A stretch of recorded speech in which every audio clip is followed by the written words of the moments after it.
Carl Jung said, "Awaken and shine your light for others to follow.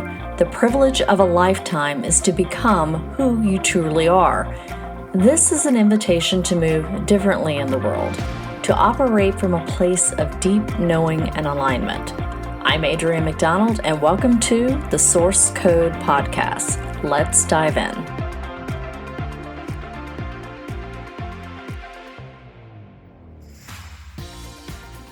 Hello, beautiful humans, and welcome back. Welcome if it's your first time. Hello, September. I am starting to see a few of the leaves in the higher elevations of North Carolina start to turn. And if you're not in the United States, North Carolina is in the southeastern part of it. And we are entering into fall, and fall is my favorite time of year. So the cooler mornings with my coffee on the porch are my jam. So today I want to talk about radical self-trust through the lens of your human design authority type. And I'm going to also talk a little bit about transits too. Now, if you don't know your human design authority, pause this and go download your free human design source code report from my website. And the link to that will be in the show notes. A lot of great information in that report. It's completely free. So human design offers us this energetic blueprint of how each of us was designed to move through life, how we best make decisions, how we access clarity. And one of the most powerful aspects of this system is understanding your authority, that unique inner guidance system that helps you make aligned choices. And there are several different types of authority, but they all share one common thread: the need for radical self-trust. Now, you've heard me say this before, and I will continue to say it, that I believe that self-trust is the foundation for all personal and spiritual development, period. You can't even have self-love unless you have self-trust either. It is a symbiotic relationship. So when we talk about radical self-trust, what do I mean by that? I mean that it is the unwavering confidence in your own inner knowing. Even in the face of external noise, even in the face of a bit of internal confusion. This trust is especially important when we look at the transit gate that we are in, which is Human Design Gate 64, the gate of confusion. Now, let me step back a moment and talk about transits. Human design transits are the energetic influences, if you will, of planetary movements. It's similar to astrology, but within the framework of the human design system. Now, as the planets move through the 64 gates of the human design chart, they activate different energies, impacting both the collective and personal experiences. And these transits can temporarily shift our energy. It can bring new themes, it can bring new challenges or insights, depending on which gates are activated at the time. And when you understand these transits, you can align more consciously with the energies that are in play. And you can use them to gain greater self-awareness, make decisions that support your growth. Each 6 days or so, the sun transits through a different human design gate, and that's the transit that I'm talking about. It's the sun transit. It's the one that I talk about and I look at personally the most. So right now, it's the 64. So let's talk a little bit about the 64. This gate resides in the head center, and it holds an immense amount of potential to transform mental chaos into clarity, very profound clarity and insight. When it's paired with self-trust, your authority is what guides you towards correct decisions. It's your inner divine compass. And when it's followed, it helps you move in alignment with your true nature. That is its gift to you. So gate 64 is a gate of confusion. It's associated with confusion, but it also holds the gate to illumination. Remember when I talk about gene keys, there's a shadow, there's a gift, and there's a city. Well, the shadow of the 64 is confusion. However, the confusion that you feel when this gate is activated is not, it really is, the message is it's whatever's going on may not be meant to be solved immediately, but it's to inspire curiosity, creativity, and a deeper trust in the unknown. And if you're a recovering control freak like myself, you might find that a bit challenging. 64 is asking us to embrace confusion as a natural part of life's processes, and trust that clarity will eventually come at some point. The right clarity for you if you follow your human design authority. Now, each human design authority is a tool to navigate this confusion and transform it into insight. And like I said, the gift of 64 is imagination, and its highest expression is illumination. But these states can only be accessed when we stop resisting the confusion in the first place and instead trust our own unique process of clarity. And that's what radical trust gives us. It means that we can allow the space for confusion and believe that your authority will eventually guide you to the answers that you are seeking in perfect timing. And in a world that often pressures us to make fast, logical decisions, following your authority type requires a deep sense of self-trust. And 64 reminds us that confusion is not something to fear, but an invitation to explore, especially our own inner landscape, as it were. And the process from moving from confusion to clarity, well, what does that require? Well, a lot of patience, a lot of faith, and a lot of courage, because you've got to develop that muscle.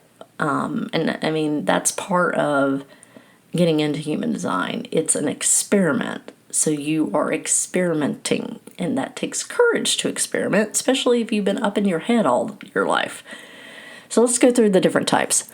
For emotional authority, which is the wait for clarity, this may mean sitting with your emotions without rushing to a conclusion. If you've got emotional authority, your clarity comes with time. It's not about the immediate decision, but you gotta ride the emotional wave until you feel calm and neutral, till you get to that moment of stillness. Trusting yourself here means that you're allowing that confusion to exist without the pressure to act.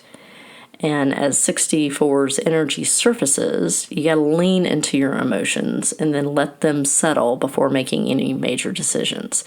Now, this is my personal authority.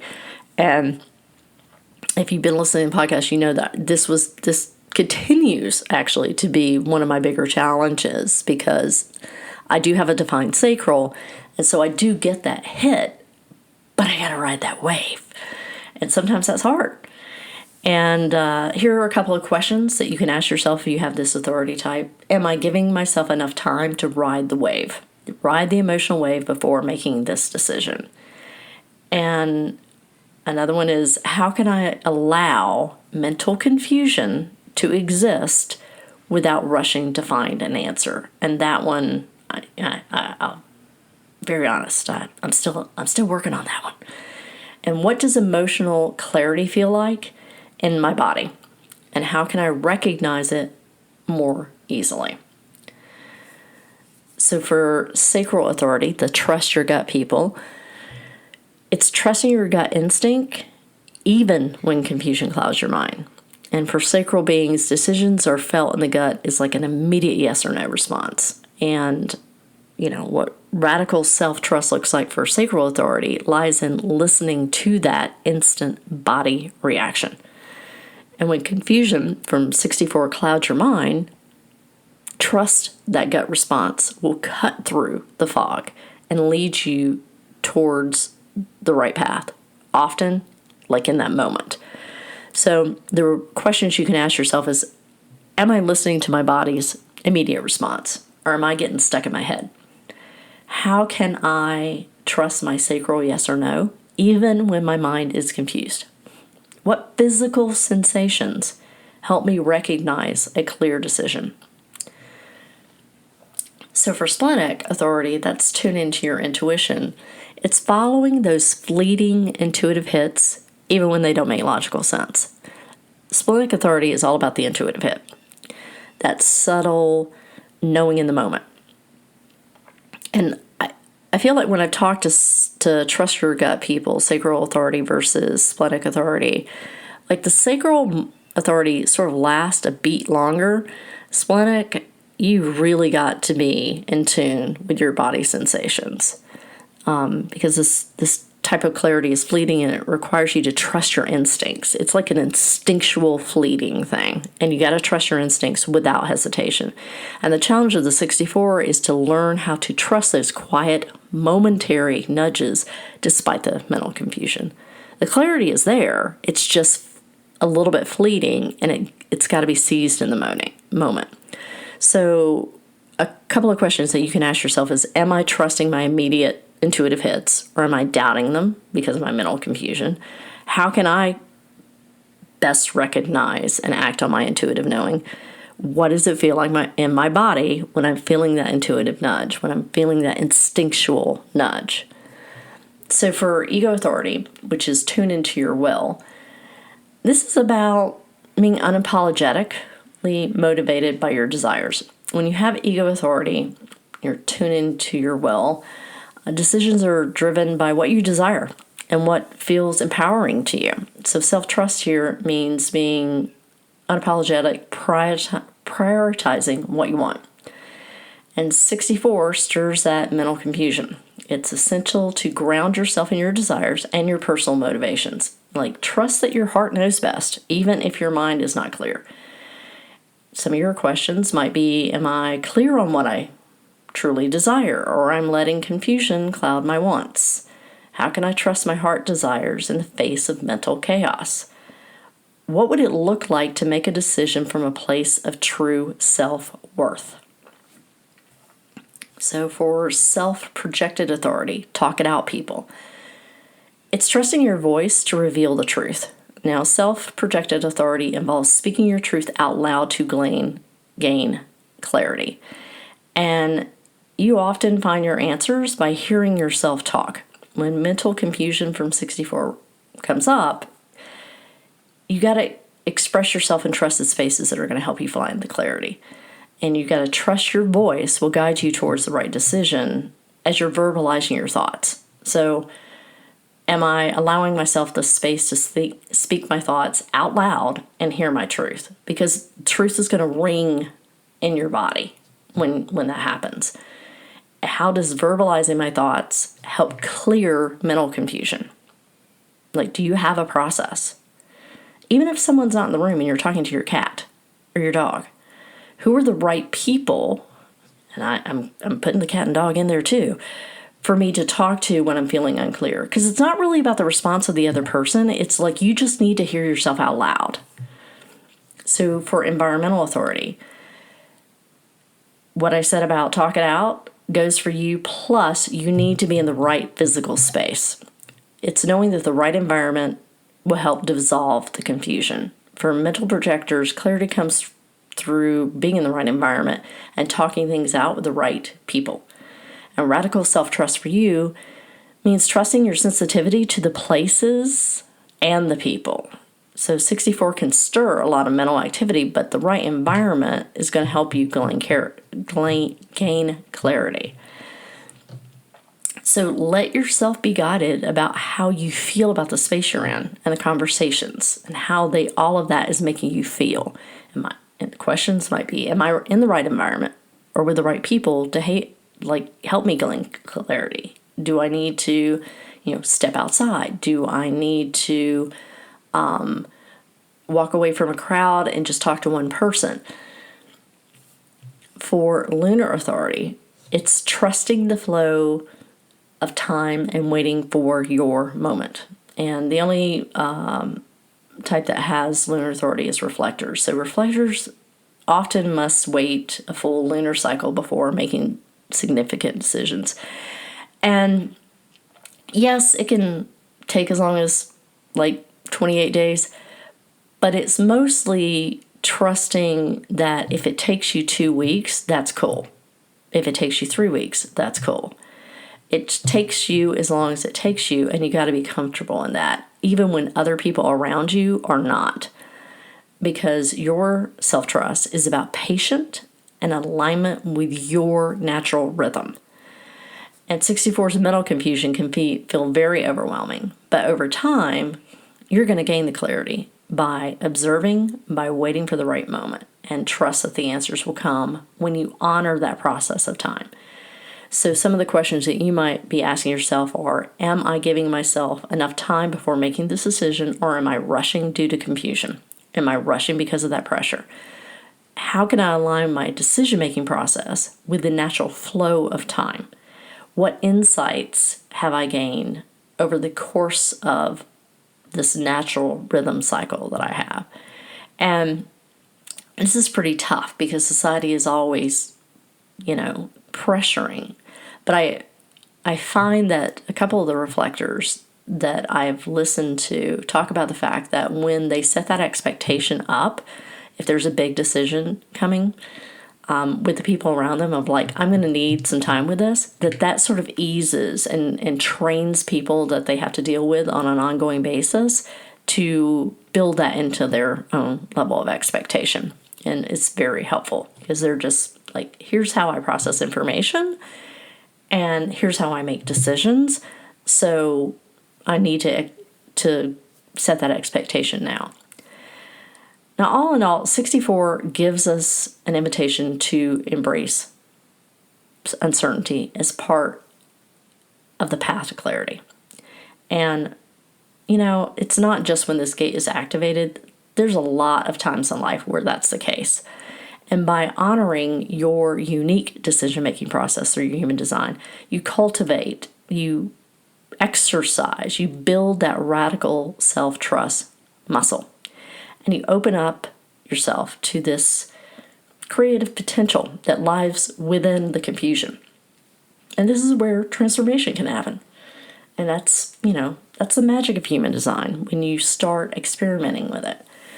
Now, I will say this, while understanding your human design authority is a very, very powerful tool, and I bang on about it in strategy and authority for making aligned decisions, it's also equally important to understand your entire chart so that you can fully grasp how your authority operates uniquely for you. Your authority serves as your inner divine compass, as I say, and it guides you based on specific aspects of your design, such as your divine centers or your channels or your gates, and all of these elements, they interact in a very complex way. So those were general questions, and there are general statements that are made for each authority type, but there is a unique way that your complete design presents itself and how you experience these things. So, for instance, the presence of certain gates like 64 can influence the clarity and insight your authority provides, while defined channels may enhance your ability to communicate or act decisively. I'll give you an example for me personally. I have the 47 defined in my chart. I don't have the 64. So when the sun transitioned into 64, that activated the energy of the 64-47 channel for me. Now, this channel is known as the channel of abstraction, and it's connecting the head center to the ajna center. And this channel represents a very deep mental process from conceptualizing ideas in abstract forms to understanding them on a practical level. Some people have this channel activated all the time. I don't. I only have that channel activated when the sun moves into 64. The amount of content and the work I've done over the past week has been extraordinary. A lot of the puzzle pieces that I have been stewing and ruminating over all summer have come into extreme sharp clarity over the past week. And that's an example of the power of working with transits and by taking a really holistic view of my design. And when you take a holistic review of your entire chart, you gain a deeper understanding of the nuances that make your decision-making process very distinct. And that comprehensive perspective ensures that your self-trust is not only rooted in your authority, but also it's really amplified and enriched by the entire combination of the energies of who you are. And, that's pretty empowering, right? And this is where an in-depth reading can come and be very beneficial, so that if that's something that you're interested in, there is a link in the show notes where you can book one with me. So at the end of the day, trust yourself, because the answers will come. And human design is one path, one way, a blueprint, if you will. It gives you your architecture plans, your source code, to help you cut through the noise of knowing how to best align with your nature. So, as always, thanks for listening. Next week, I believe the deconditioning guide I talked about last week should be ready for you. And I think that'll be a great resource, because you have to decondition so that you can be in more and more alignment with your true self and your human design.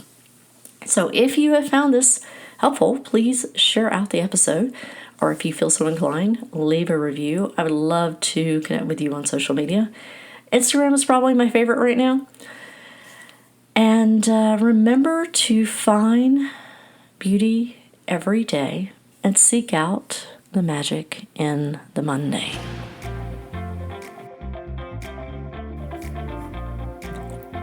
Thank you for listening to the Source Code Podcast. If you found this episode insightful and feel moved to, please leave a review and share it out with those you believe will find it helpful. You can check out my website for more information at www.adrianmcdonald.com. And for more of my more regular musings, connect with me on Facebook, Instagram, Threads, and LinkedIn. I hope you have a beautiful week.